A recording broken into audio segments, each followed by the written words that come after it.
Хүн одоогийн хэрэглээ ирээдүйн хит өндөр төсөөлөл нийгмийн нөлөөллөөс үүдэн зээл авдаг бөгөөд сэтгэл хөдлөл хэрхэхээс хамаарч мөнгөтэй харьцдаг байна. Тэгвэл энэ оны эхний удирлын байдлаар л гэхэд иргэдийн зээлийн өсөлт эрчимжиж олгосон зээлийн хэмжээ өнгөрсөн оны мөн үеэс 18%-аар өссөн үзүүлэлттэй гарчээ. Сүүлийн жилүүдэд иргэдийн зээлийн эрхцээ улмал нэмэгдэж зээлгүй иргэн ховорцсон гэхэд хэлсдэхгүй.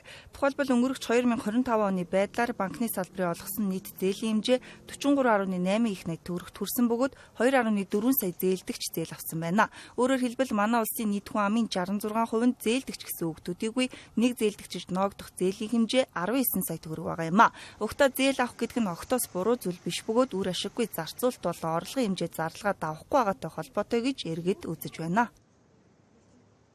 Тэгээд одоо ямар нэг юм бол бүгд мөнгөтэй. Одоо 0.4 гэж асуусан бол мөнгө шаардлагатай учраас тэр зээл авах заавал шаардлага гарч байгаа.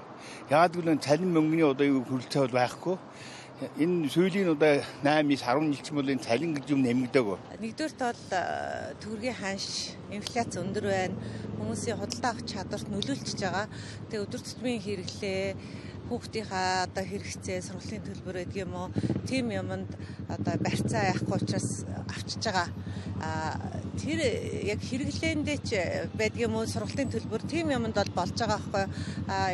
Яг өөрт нь мөнгөтэй юм шигээр бас ингээд нөгөө хэрэгцээгүй юмд аваад нэг одоо маш их өрийн юунд орчиж байгаа юу тохиолдол бас илбэг байгаа. Тэрийг зүгээр ашиглаа. Тэгээ зээлээ яг хугацаанд нь дардаг байвал боломжтой гэж байна. Тэрнээс хүмүүс бол авсан зээлийн нэг хугацаанд нь дарахгүй хэтрүүлж мэтрүүлээ. Тэмхүүд тохиолдолд зээл нь нөгөө нэг зөвөр биш буруугаар дамжчихдаг нэг тэгж л боддог.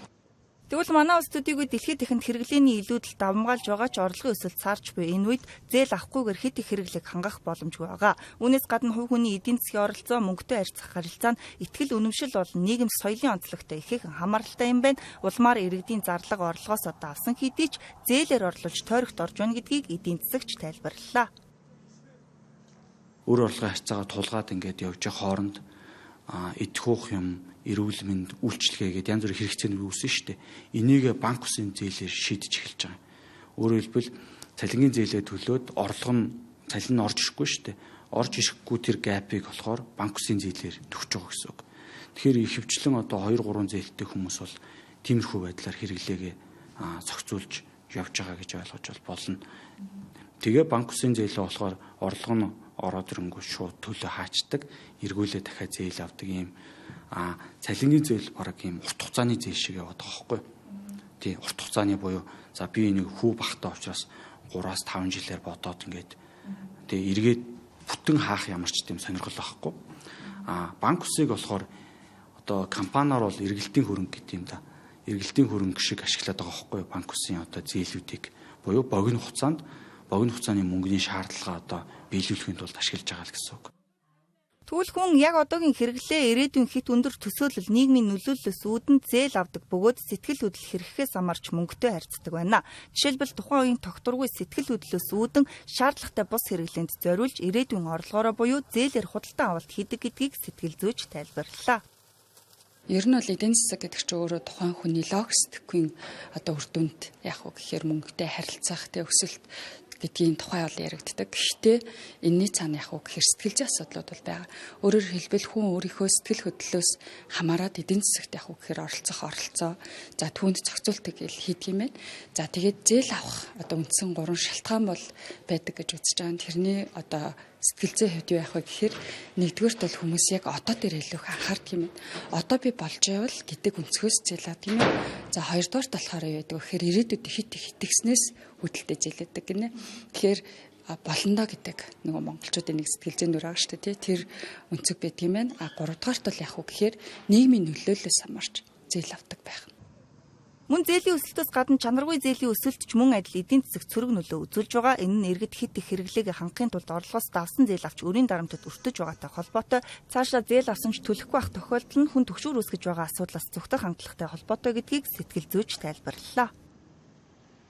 Зээлээ төлөхгүй байх дээр сэтгэл зүйн дөрүүдэл байна гэж байгаа. Өөрөөр хэлбэл тухайн хүн одоо бусдад ингээд нөгөө сайн сайхан байдлыг илүү илэрхийлдэг, бусдад тусалдаг, эерэг сэтгэл хөдлөл өндөртэй тохиолдолд яах вэ гэхээр хариуцлагатай зээлдэгчүүл болдог гэн.